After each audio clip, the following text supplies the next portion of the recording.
আসসালামু আলাইকুম বন্ধুরা, চলে আসলাম মজাদার একটা রেসিপি নিয়ে, পটল ভাজি। এভাবে পটল ভাজি করে সাদা পোলাও কিংবা ভাতের সাথে খেতে হেভি জোশ লাগবে। চলুন তাহলে দেখে নেওয়া যাক কীভাবে এই পটল ভাজিটা তৈরি করা যায়। পটল ভাজিটা দেখতেও যেমন সুন্দর, খেতেও অসাধারণ। প্রথমে পটলগুলোকে আমি কেটে নেব। ছিলে নেওয়া যায়, না ছিলালেও হয়, আমি ছিলে নিলাম না।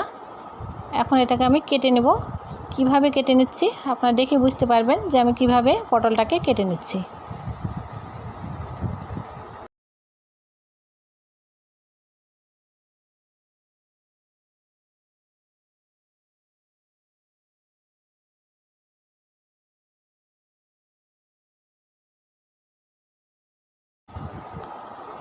এই যে দুই পাশে এভাবে কেটে নেব। এক পাশে কাটা হয়ে গেছে, এখন আরেক পাশে কেটে নিচ্ছি। পটলটা কিন্তু গোটাই থাকবে। এটা ভাজার সময় অনেক সুন্দর একটা ডিজাইন চলে আসবে, পাতা পাতা মনে হবে, দেখে বুঝতে পারবেন। দেখতে থাকুন।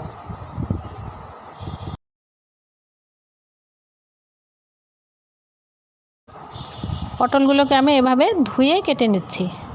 কাটার পর ধুবো না, ধুয়ে কেটে নেব। সবগুলো একইভাবে কেটে নিচ্ছি।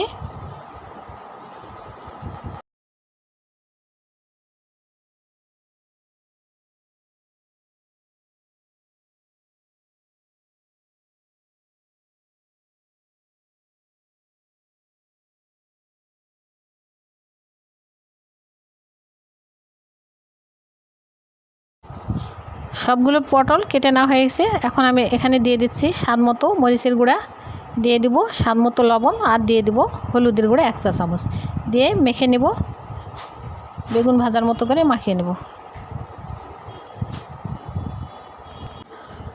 এভাবে পটলগুলোকে মাখিয়ে দেব। বেগুন ভাজির মতো করে পটলগুলোকে মাখিয়ে নেব। মাখানো হয়ে গেছে। এখন এগুলোকে আমি ডুবো তেলে ভাজিয়ে নেব। চুলে তুলে দিয়ে দিলাম লোহার কড়াই দিয়ে দিলাম তেল পরিমাণ মতো, দিয়ে পটলগুলোকে একে একে দিয়ে দিব। দিয়ে মাঝারি আছে পটলগুলোকে ভেজে নেব।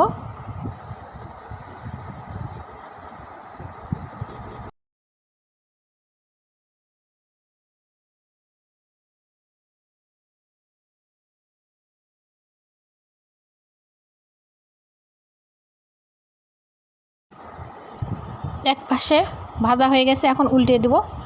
এই যে দেখে বুঝতে পাচ্ছেন কত সুন্দর একটা ডিজাইন হয়ে আসছে, পাতার মতো। এভাবে ছুরি দিয়ে একটু করে চেপে চেপে দেব।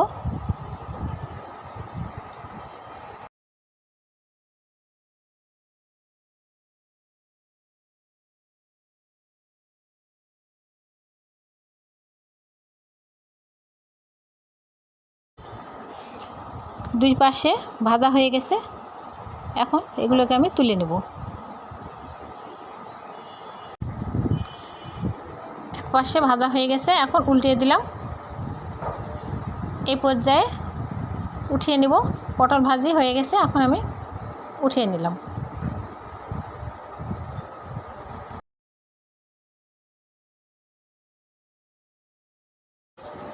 সবগুলো পটল ভাজি একইভাবে করে নিয়েছি, এখন তুলে নিয়েছি। দেখলেন তো, খুব সহজেই ঝটপট হয়ে গেল মজাদার পটল ভাজি। দেখতেও যেমন সুন্দর, খেতেও কিন্তু হেভি জোশ। তো বন্ধুরা, আমার রেসিপি যদি ভালো লাগে তাহলে আপনারা এভাবে তৈরি করে সাদা পোলাও কিংবা গরম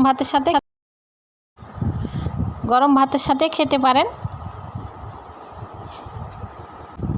আর লাইক কমেন্ট শেয়ার করে পাশে থাকবেন। আসসালামু আলাইকুম, আল্লাহ হাফেজ।